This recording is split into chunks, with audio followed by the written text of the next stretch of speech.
오늘은 일이 꼬이면 하나님의 약속으로 돌아가야 합니다라는 제목을 갖고 함께 말씀을 나누겠습니다. 우리가 인생을 살아가다 보면 소위 세상 말로 일들이 꼬일 때가 있습니다. 예를 들면 사업이 참 잘 되다가 자꾸만 뜻하지 않는 사고가 생기고 정말 이렇게 실패를 맛보는 분들도 있습니다. 자녀들도 마찬가지죠. 참 잘 자라왔는데 갑자기 반항하게 되고 못된 친구들을 사귀면서 학교에서 전화, 경찰서에서 연락이 오는 경우도 있을 수 있습니다. 부부 생활도 마찬가지인 것 같습니다. 부부끼리 가끔 싸우는 거 당연한 거죠. 그런데 큰 계기 없이 웃지도 못하고 계속해서 싸움만 하는 시간이 많아진다면 둘이 있는 것보다 혼자 있는 게 낫겠다, 그게 편하겠다라는 마음이 들고 왜 그런지 모르는 이유를 가진 부부들 의외로 있을 수도 있습니다. 혹시 우리들 중에 이러한 상황 가운데 계시는 분들도 있을 수 있습니다. 왜 이렇게 일이 꼬여만 가는 것일까? 좀 이유를 생각하고 좀 해결할 방법을 우리가 생각하지 않을 수가 없습니다. 만약 여러분 가운데 이러한 상황 가운데 있다면, 특별히 아무 이유도 없는데 우리의 삶의 일들이 꼬여가기 시작한다면 하나님과 약속한 그곳으로 돌아가시기를 바랍니다. 하나님과 처음 약속한 그 장소로 우리가 가야 한다는 겁니다. 오늘 우리가 읽은 본문의 야곱이 바로 이렇게 꼬여있는 상태입니다. 야곱은 한동안 유랑 생활을 하다가 형 에서와 화해를 하지요.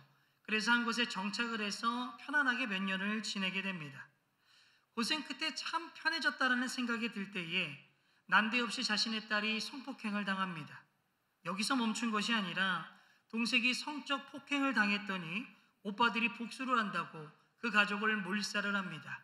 가족뿐만이 아니라 친족, 그곳의 인근의 주민까지도 다 죽였다라는 거지요.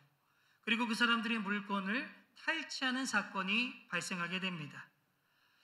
그때 야곱이 아마 하나님께 이런 생각을 하지 않았을까? 하나님, 왜 나에게 이런 일이 생깁니까? 그동안 참 많은 일이 있었는데 왜 지금도 나에게 이런 일이 생깁니까? 성경 말씀에 나오진 않겠지만 이런 위기가 다가왔을 때 이런 마음이 들지 않았을까? 그때 하나님께서는 야곱과 하신 말씀이 오늘 우리가 읽은 말씀입니다. 오늘 본문 1절 말씀 우리 세 번역으로 다 같이 함께 읽겠습니다. 하나님이 야곱에게 말씀하셨다. 어서 베델로 올라가 거기에서 살아라. 네가 너의 형의 에서 앞에서 피해 도망칠 때에 너에게 나타난 그 하나님께 제단을 쌓아서 바쳐라. 아멘. 예전에 야곱은 속임수를 통해서 형 에서의 장자권을 뺏어옵니다. 화가 난 에서는 야곱을 죽이려고 하였고 야곱은 도망을 가게 되지요. 그 도망갈 때에 야곱은 하나님을 만나게 됩니다.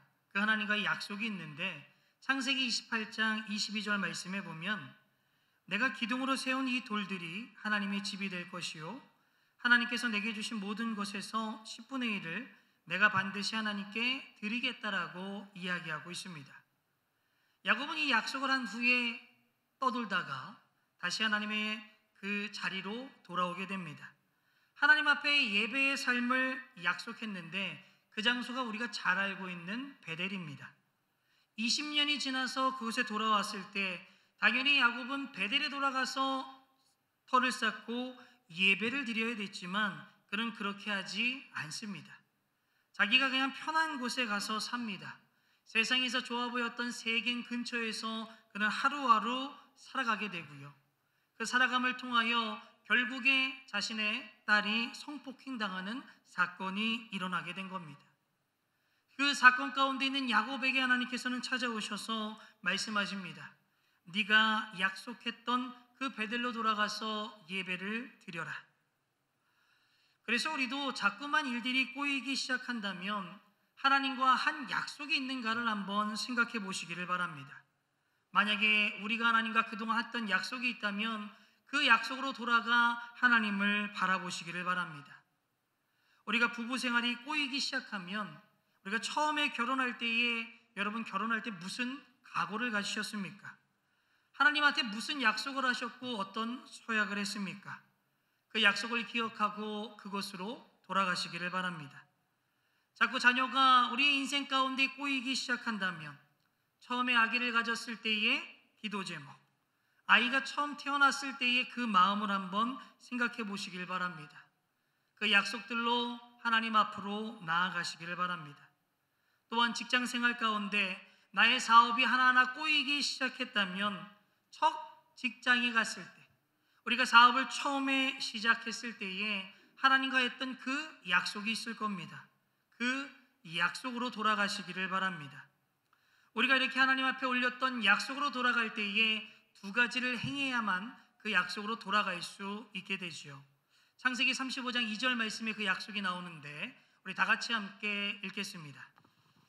야곱이 이에 자기 집안 사람과 자기와 함께한 모든 자에게 이르되 너희 중에 있는 이방 신상들을 버리고 자신을 정결하게 하고 너희들의 의복을 바꾸어 입으라. 아멘. 하나님과의 약속의 자리로 돌아가기 위해서 첫 번째 나오는 것은 바로 우상을 버리라 라고 이야기하는 겁니다. 우리의 우상을 버려야 됩니다.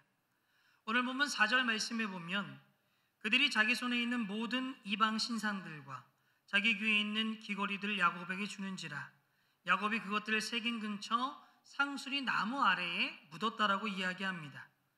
야곱의 가족은 거룩한 가정이요 하나님의 선택받은 가정입니다. 그럼에도 불구하고 참 많은 처리해야 될 우상들이 있었습니다. 야곱과 결혼한 라헬이 친정집에서 탈출을 할 때에 그녀가 가져왔던 것은 아버지의 신상이었습니다. 주인이 신상을 가져왔다는 것은 그 밑에 있는 하인들, 가정의 사람들 다 신상을 가지고 왔다라는 것을 뜻하지요. 그러니 일이 꼬일 수밖에 없는 겁니다. 왜 우리가 우상을 섬기고 우상과 함께하면 우리의 인생이 꼬일 수밖에 없는가? 우상은 우리에게 이야기합니다. 언제나 너에게 만족을 주겠다. 내가 너에게 해결해 주겠다라고 이야기하지만 그 우상은 그 모든 것을 이루어 줄 수가 없다라는 것이죠. 그래서 우상에 대해서 하나님께서는 이사야 55장 2절 말씀에 이렇게 이야기합니다. 너희가 어찌하여 양식이 아닌 것을 위하여 은을 달아주며 배부르게 하지 못하는 것을 위하여 수고하느냐? 내가 듣고 들을지어다. 그리하면 너희가 좋은 것을 먹을 것이며 너희 자신들이 기름진 것으로 즐거움을 얻을 수 있다라고 이야기합니다. 이 말씀의 전반전에 나오는 것이 바로 우상의 특징입니다. 우리도 우리의 삶에 꼬이는 것이 우상 때문이 아닌 것인가 한번 생각해 볼 필요가 있다라는 것이죠. 우리가 일반적으로 우상이라고 생각을 하면 뭔가를 깎아서 만든 조각품을 생각을 합니다. 우리 중에 그런 우상을 갖고 있는 분 없을 겁니다. 그러나 내 삶 가운데 하나님보다 더 중요한 존재가 있다. 내가 하나님보다 더 의지하는 것이 있다.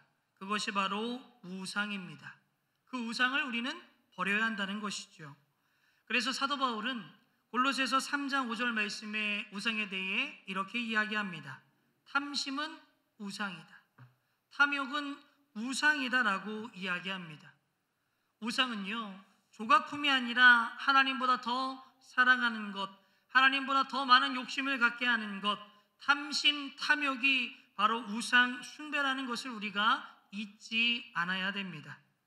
그렇기에 예를 들면 돈이라는 것이 우리에게 우상이 될 수 있죠. 많은 사람들은 돈이 있어야 된다고 생각을 하며 돈을 의지하며 살아갑니다. 정말 여러분 돈이 많으면 행복합니까? 돈이 없을 때에는 돈만 있으면 근심 걱정이 없을 것 같다는 생각을 합니다. 근데 돈을 많이 번 분들의 이야기를 들으면 돈이 있어도 근심, 염려는 똑같다라는 겁니다. 마음이 편할 것 같은데 마음이 편하지 않음을 이야기합니다. 저는 이런 돈의 모습이 우상의 모습과 같지 않은가 생각을 합니다. 우상이 우리에게 편할 것 같고 우리에게 기쁨을 줄 것 같고 우리에게 만족감을 줄 것 같지만 그렇지 않다라는 것이죠. 그래서 우리가 하나님과 한 약속으로 돌아가기 원하시면 우리는 생각해야 됩니다. 내일이 이렇게 꼬이는 것이 내가 하나님보다 더 중요한 존재가 있는 것은 아닌가? 내가 하나님보다 더 의지하는 것이 있는 것이 아닌가? 다른 것을 의지하고 다른 것을 바라보기 때문에 나의 인생에 아무 이유 없이 꼬이는 것이 아닌가 생각해 보시길 바랍니다. 만약 그러한 것들이 발견되게 된다면 그 모든 것 하나님 앞에 정리하시길 바랍니다. 이제는 하나님만 내가 의지하겠습니다. 정말 하나님의 약속에 돌아오는 저와 여러분이 되기를 주님의 이름으로 소망합니다. 하나님과의 약속의 자리로 돌아오기 위해서 우리가 두 번째 해야 되는 것은 영적인 준비를 해야 합니다. 우리가 아까 전에 읽었던 2절 말씀에 보면 우상을 버리고 의복을 바꾸어 입으라라고 이야기합니다. 의복을 바꾸라는 것은 새로운 옷을 입으라는 것이죠. 이것은 영적인 준비를 의미합니다. 에베소서 4장 24절 말씀에 보면 사도 바울이 우리에게 이렇게 권면합니다. 우리 다 같이 함께 읽겠습니다. 하나님을 따라 의와 진리의 거룩함으로 지으심을 받은 새 사람을 입으라. 아멘. 의와 진리의 새 옷을 입어야 합니다. 우리는 그동안 살아오면서 내 삶 가운데 이래서는 안 되진 않은 죄된 요소들이 있을 겁니다. 그러나 여러 가지 이유를 붙였을 겁니다. 정당화를 해서 그냥 하는 겁니다. 저기 있는 사람도 하고 옆에 있는 사람도 하니 이거는 죄가 아니다라는 정당성을 우리가 부여했을 수도 있습니다. 이것이 우리의 삶을 아무 이유 없이 꼬이게 만들었다는 것이죠. 우리 이 죄를 정리해야 합니다. 이를 정리를 하지 아니하면 우리의 삶은 더 복잡해질 수밖에 없습니다. 왜냐하면 죄라는 것이 우리의 삶을 복잡하게 만들기 때문이죠. 예를 들면 거짓말하면요, 거짓말 한 번 했을 때에는 괜찮습니다. 근데 하고 나면 머리가 복잡해지죠. 왜냐하면 진짜 팩트도 우리가 기억해야 되고 거짓말도 기억해야 되고 한 번, 두 번, 세 번 많아지면 그 모든 것들을 다 기억해야 됩니다. 그냥 넘어갈 수가 없는 것이요. 이처럼 죄라는 것은 언제든지 우리의 인생을 복잡하게 만들 수밖에 없다는 겁니다. 그래서 히브리서 12장 1절 말씀에 보면 이렇게 이야기하지요. 그러므로 이렇게 구름대와 같이 수많은 증인들이 우리를 둘러싸고 있으니 우리도 갖가지 무거운 짐과 얽매는 죄를 벗어버리고 우리 앞에 놓인 다른 질을 참으면서 달려갑시다라고 이야기합니다. 신앙의 경주, 우리의 신앙생활을 하기 위해선 우리에게 얽매는 죄를 제거해야 합니다. 죄는 우리의 삶을 복잡하게 만들고 꼬이게 만들게 됩니다. 내 삶이 이렇게 꼬이는 것은 내가 죄라는 것을 묵인하고 있는지, 내가 죄라는 것이 있음에도 불구하고 그것을 제거하지 않고 함께 살아가고 있지 않은지 우리가 우리의 삶을 점검해 보시기를 바랍니다. 그 죄가 있으면 우리의 인생 꼬이게 됩니다. 그래서 이러한 것들을 정리하시고 거기에 상응하는 거룩함과 의로운 옷을 입고 우리 주님을 앞으로 나오셔서 하나님과 처음 하신 약속으로 돌아오는 저와 여러분이 되기를 주님의 이름으로 소망합니다. 요즘 여러분 신앙생활 어떠하십니까? 재미있으신가요? 재미없으신가요? 만약에 우리 중에 신앙생활이 재미가 없다면 어쩌면 내 삶의 우상 때문에, 어찌 보면 내 삶의 죄라는 것 때문에 정말 재밌지 않을 수 있습니다. 정말 우리는 그 우상을 제거해버리고 죄를 제거해버리고 거룩한 옷을 입고 처음 믿었을 때의 하나님과 했던 그 약속을 붙잡고 하나님의 풍요함과 자유함을 맛볼 수 있는 저와 여러분이 되기를 주님의 이름으로 소망합니다. 이렇게 35장 1절을 읽고 쭉 내려가면서 35장을 다 읽어나가면 그 안에 보면 참 죽는 이야기들이 많이 나옵니다. 8절에 보면 리브가의 유모 드보라가 죽습니다. 16절에 보면 라헬이 죽습니다.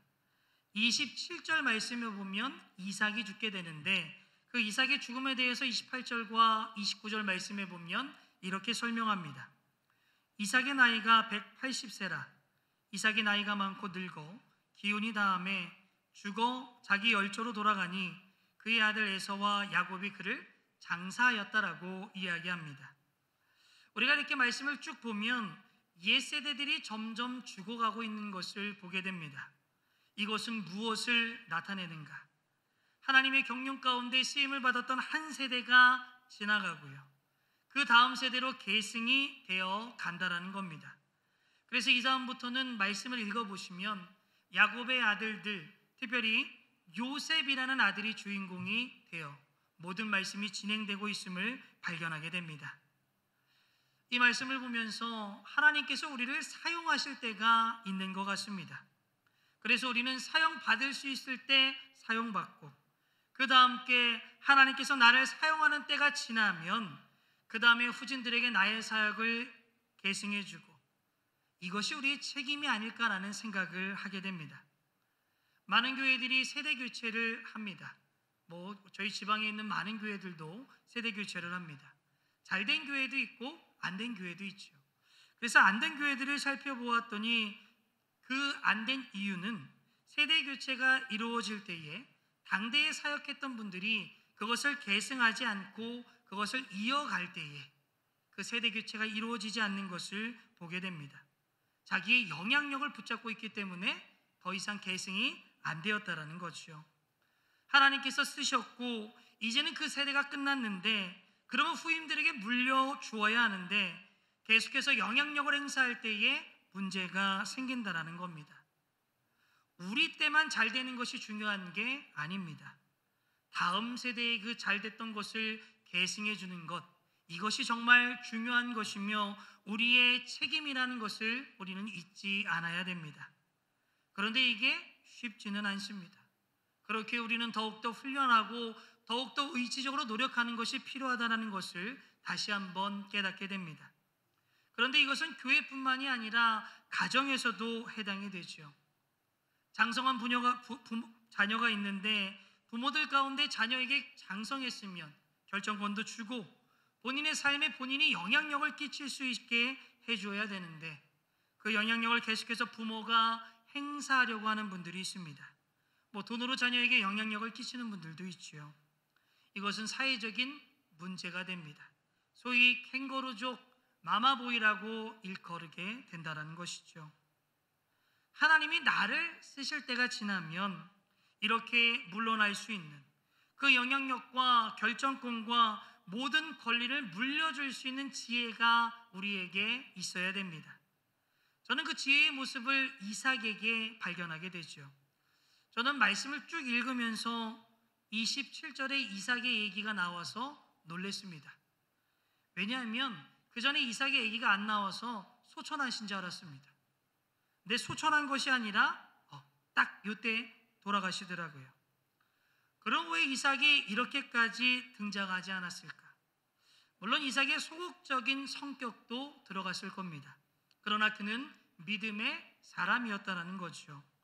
아마 하나님의 경륜 가운데 이삭이 할 일이 끝났기 때문에 저 뒤에 물러서서 아주 행복하게 그 후대를 바라보고 있지 않았을까? 그 후대들이 하나님 안에서 잘 나아갈 수 있도록 기도하지 않았을까 생각을 합니다. 그래서 우리도 인생을 아름답게 끝내기 위해서 지혜가 필요합니다. 물러날 때를 알고 물러나서 결정권과 영향권도 주고 그 다음에 후진들이 새로운 사명을 받아서 새롭게 일하는 것을 보면서 만족할 수 있고 그들을 위해서 기도해 줄 수 있는 이러한 성공된 삶, 이렇게 인생을 끝낼 수 있다면 정말 이것이 아름다운 삶이 아닐까라는 생각을 하게 됩니다. 우리 사랑하는 성도 여러분, 저와 우리 모두는 하나님께 쓰임 받을 때 열심히 쓰임 받으시길 바랍니다. 하나님께 쓰임 받을 때 아무것도 안 하고, 기회가 주어졌더니 아무것도 안 하고, 젊을 때 아무것도 안 하고, 물질이 있을 때 아무것도 안 하고, 건강이 있을 때에 아무것도 안 하는, 물러날 때가 돼서 하겠다고 덤벼드는 사람들, 이거는 아닙니다. 우리 모두는 건강할 때에 열심히 섬기고, 바쁠 때에 열심히 섬기고, 물질이 있을 때 열심히 섬기시기를 바랍니다. 여러분, 때가 있습니다. 사람들이 내 말을 들어줄 때에 열심히 섬기셔서 그 다음에 내 때가 끝났거든 깨끗이 물러나서 그들을 위해 만족하며 기도하며 나아갈 수 있는 저와 여러분들이 되기를 주님의 이름으로 소망합니다. 이렇게 말씀을 쭉 읽다 보니까 창세기 36장 1절까지 갔습니다.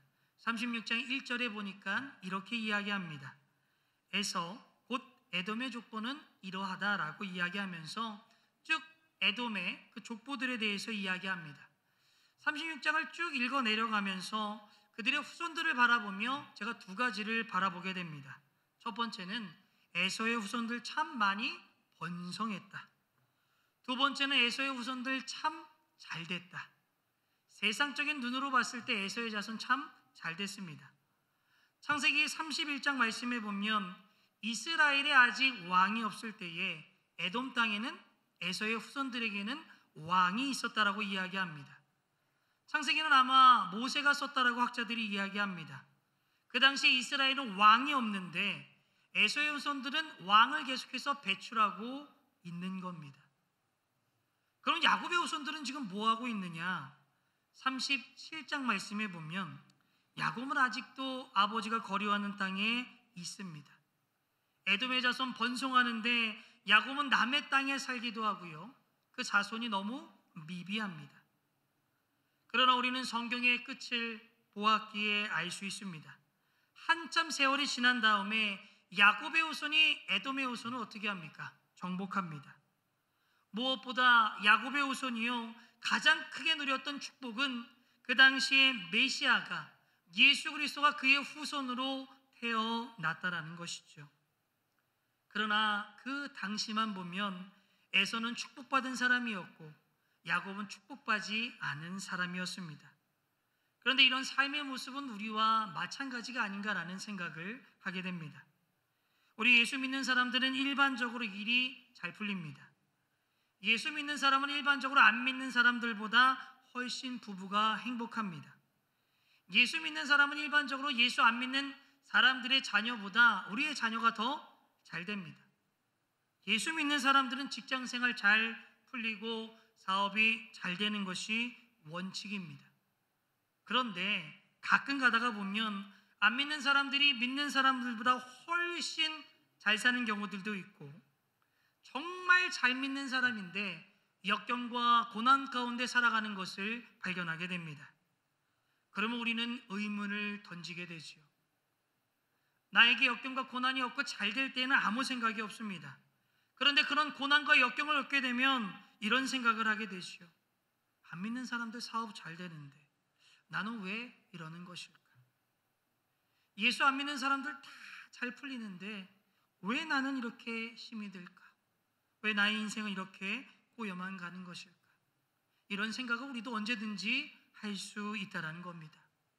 만약에 우리의 삶에 그런 경우가 생긴다면 우리가 세상을 바라보는 세 가지 눈으로 그 모든 것을 이겨 나아가시길 바랍니다.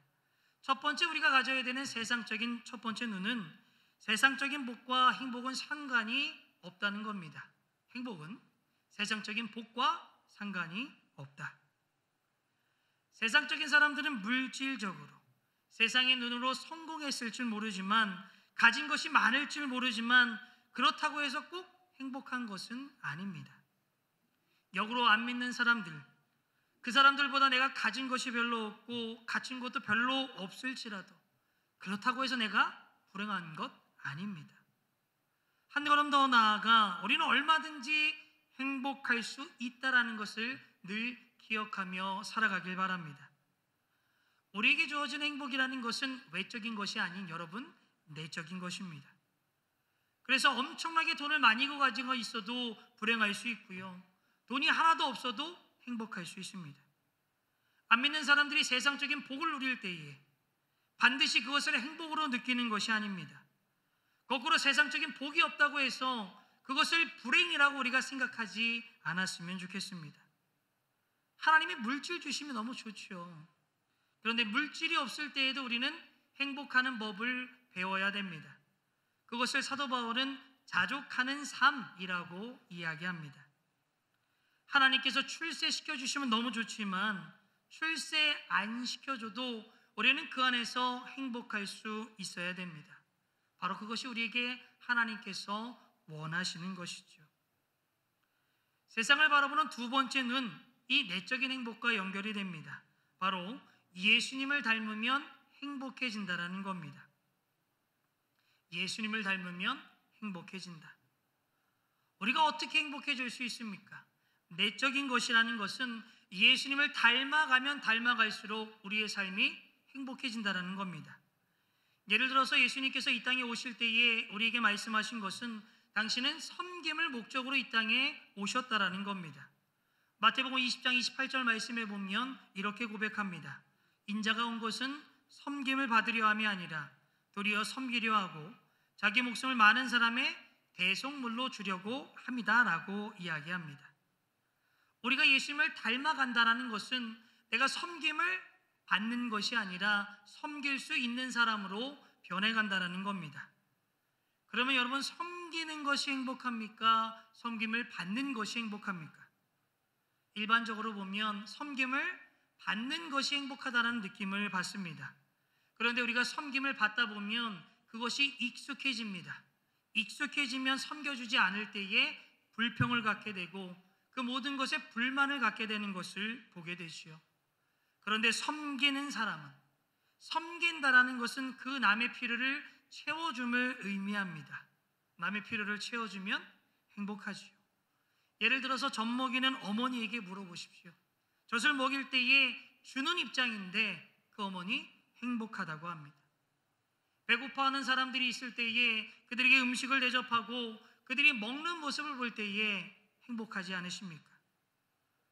예수님의 말씀대로 섬길 때에 우리는 행복해질 수 있습니다.